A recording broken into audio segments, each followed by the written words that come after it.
Si ma citoyenneté est au paradis, comment dois-je vivre ici et maintenant? Devenez membre de la chaîne et AIDEZNOUS à propager la parole de Dieu dans le monde entier. Dimanche 17 mars 2024. P6. Pourquoi l'enfer existe-t-il? Résumé. Message 2 sur 4. Ces messages sont destinés à répondre à certaines des questions les plus courantes que les gens se posent à propos du paradis et de l'enfer.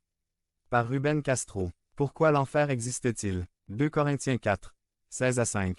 10. La Bible nous dit que tout ce que nous voyons est temporaire. Les choses matérielles et physiques que nous voyons aujourd'hui disparaîtront un jour à jamais, y compris, bien sûr, notre corps.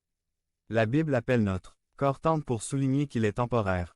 Mais ce sont les choses que nous ne voyons pas qui perdureront au-delà du temps, ainsi que les anges, le Saint-Esprit, le ciel et l'enfer. Les réalités éternelles sont celles que nous ne pouvons pas voir. La Bible nous assure que ce sont ces choses qui dureront éternellement. Dans 2 Corinthiens 4, 16 à 5, 10, KJV.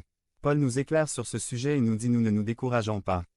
Mais bien que notre homme extérieur dépérisse, l'homme intérieur se renouvelle néanmoins de jour en jour. 17 Car cette légère affliction momentanée produit pour nous un poids de gloire de plus en plus excellent et éternel.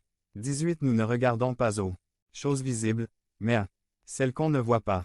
Car les choses qu'on voit sont temporaires, mais celles qu'on ne voit pas sont éternelles. Chapitre 5 Parce que nous savons que si notre demeure terrestre, ce tabernacle, était dissoute, nous avons un édifice de Dieu, une maison non faite de main, éternelle, dans les cieux. 2 Et c'est pour cela que nous gémissons aussi, désireux d'être revêtus de notre demeure céleste. 3 Car ainsi nous serons trouvés habillés et non nus. 4 Car nous qui sommes dans ce tabernacle, nous gémissons aussi d'angoisse, parce que nous ne voudrions pas être dépouillés, mais plutôt habillés, pour que ce qui est mortel soit absorbé par la vie. 5 Mais celui qui nous a créés, précisément dans ce but, c'est Dieu, qui nous a donné la garantie de l'Esprit. 6 Nous vivons donc toujours confiants, et, sachant que tant que nous sommes dans le corps, nous sommes absents du Seigneur 7 Car nous marchons par la foi et non par la vue. 8 Mais nous avons confiance, et préférons être absents du corps et présents au Seigneur. 9 C'est pourquoi nous essayons aussi, que nous soyons absents au présent, de lui plaire. 10 Car nous devons tous comparaître devant le tribunal de Christ, afin que chacun reçoive selon ce qu'il a fait pendant qu'il était dans le corps, soit bien soit mal.